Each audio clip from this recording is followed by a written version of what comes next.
Price action roadmap series में हमारा ये 9वां वीडियो है। इससे पहले हम इन सभी टॉपिक्स को कवर कर चुके हैं जिसकी लिंक डिस्क्रिप्शन में है।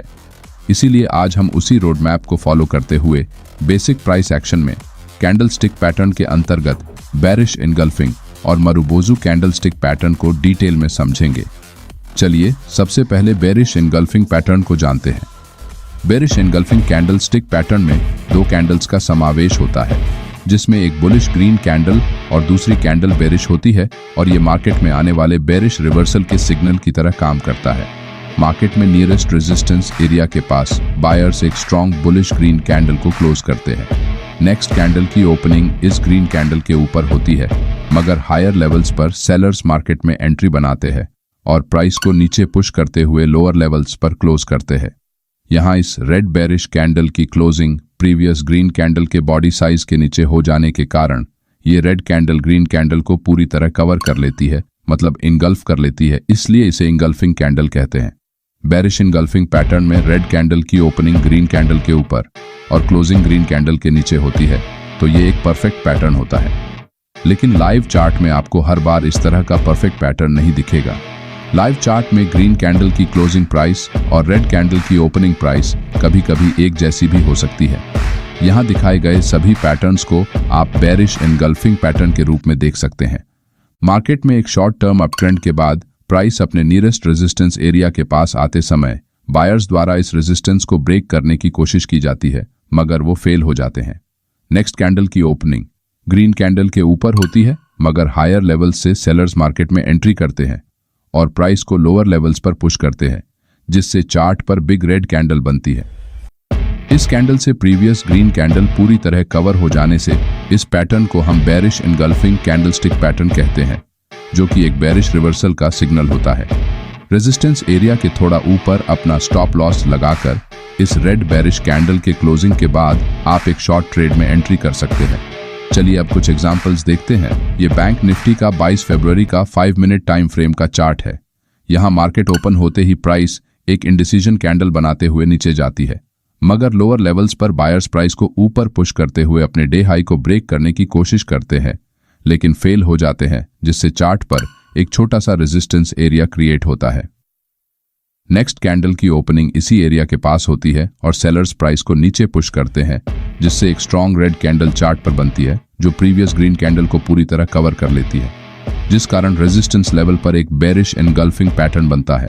यहाँ बायर्स और सेलर्स की साइकोलॉजी को हमें समझना है। मार्केट ओपन होते ही प्रीवियस डे के ट्रेंड को देखते हुए सेलर्स एक बार फिर से प्राइस को नीचे पुश करते हैं, लेकिन चार्ट पर इस लेवल के पास 20 तारीख को एक सपोर्ट एरिया बना हुआ है, जिसे आप निफ्टी का चार्ट ओपन करके देख सकते हैं। प्राइस जैसे ही इस सपोर्ट एरिया के पास आती है, वैसे ही सेलर्स अपना प्रॉफिट बुक करने लगते हैं, जिससे प्राइस थोड़ा पुल बैक लेकर ऊपर जाती है, मगर डे हाई को ब्रेक नहीं कर पाती है। इसका मतलब यहाँ मार्केट में लोअर लेवल्स पर फ्रेश बायर्स ऐड नहीं हुए हैं, और अगर ऐसा होता तो प्राइस इस रेजिस्टेंस को तोड़ने की जरूर कोशिश करती। ये देखकर हायर लेवल्स पर न्यू सेलर्स मार्केट में एंट्री करते हैं, जिससे सेलिंग प्रेशर बढ़ता है और प्राइस नीचे चली जाती है। चार्ट रीडिंग करते समय चार्ट के एक छोटे से भाग पर अपना फोकस नहीं करना चाहिए, बल्कि थोड़ी दूर से पूरे पिक्चर को देखना चाहिए, जिससे यहाँ एग्जैक्टली क्या चल रहा है ये आपके समझ में आएगा।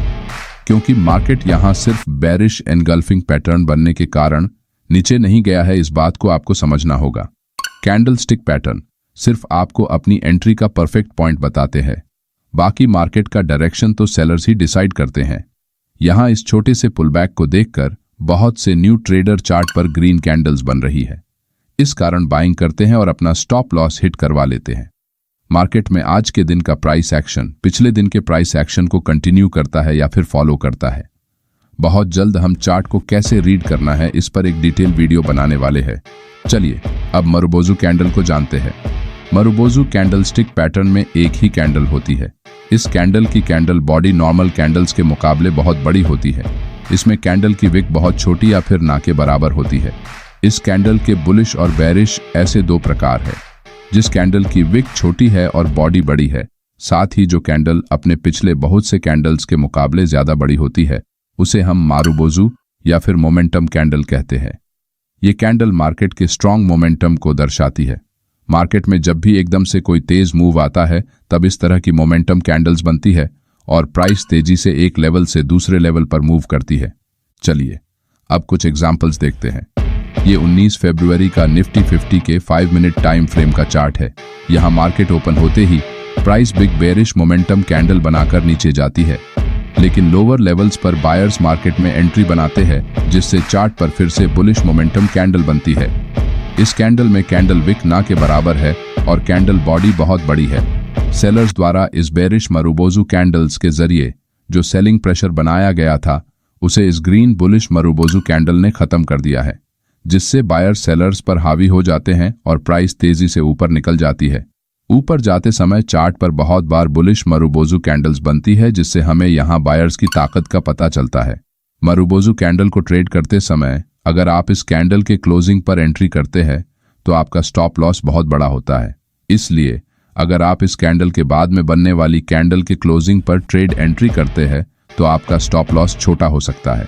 बहुत बार न्यू ट्रेडर चार्ट पर इस तरह की मोमेंटम कैंडल को बनते हुए देखकर कैंडल के क्लोजिंग का इंतजार नहीं करते और बीच में ही ट्रेड एंट्री करते हैं, लेकिन बहुत बार कैंडल हायर लेवल से रिजेक्शन फेस करते हुए नीचे आती है और अपने ओपनिंग प्राइस के नीचे जाकर क्लोज करती है। इसलिए हमेशा कैंडल के क्लोजिंग का इंतजार करना समझदारी होती है। मार्केट में बिग प्लेयर्स रिटेल ट्रेडर्स के स्टॉप लॉस हंटिंग के लिए बहुत बार इस तरह के कैंडल्स चार्ट पर बनाते हैं। ये बैंक निफ्टी का 29 फरवरी का 5 मिनट टाइम फ्रेम का चार्ट है। यहाँ मार्केट ओपन होते ही चार्ट पर 2 हैमर कैंडल्स बनती है जो कि एक बुलिश सिग्नल देती है। इसका मतलब सेलर्स ने 2 बार प्राइस को नीचे ले जाने की कोशिश की, मगर दोनों बार फेल हो गए हैं। कुछ देर बाद जब चार्ट पर फिर से एक बुलिश कैंडल बनती है तो बहुत से रिटेल ट्रेडर लॉन्ग ट्रेड में एंट्री का प्लान बनाते हुए ट्रेड एंट्री करते हैं, लेकिन अगली ही कैंडल एक बिग बेरिश मोमेंटम कैंडल बनती है और इन सभी बायर्स के स्टॉप लॉस हिट करते हुए इन्हें मार्केट से बाहर निकाल देती है। एक बार फिर से चार्ट पर बुलिश मोमेंटम कैंडल बनती है और बायर डे हाई का ब्रेकआउट देखकर लॉन्ग ट्रेड एंट्री करते हैं, मगर फिर से एक बेरिश मोमेंटम कैंडल से इन सभी के स्टॉप लॉस हिट हो जाते हैं। इस तरह बिग इंस्टीट्यूशनल ट्रेडर मार्केट में रिटेल ट्रेडर के स्टॉप लॉस हंट करने के लिए मारुबोजू कैंडल का इस्तेमाल करते हैं।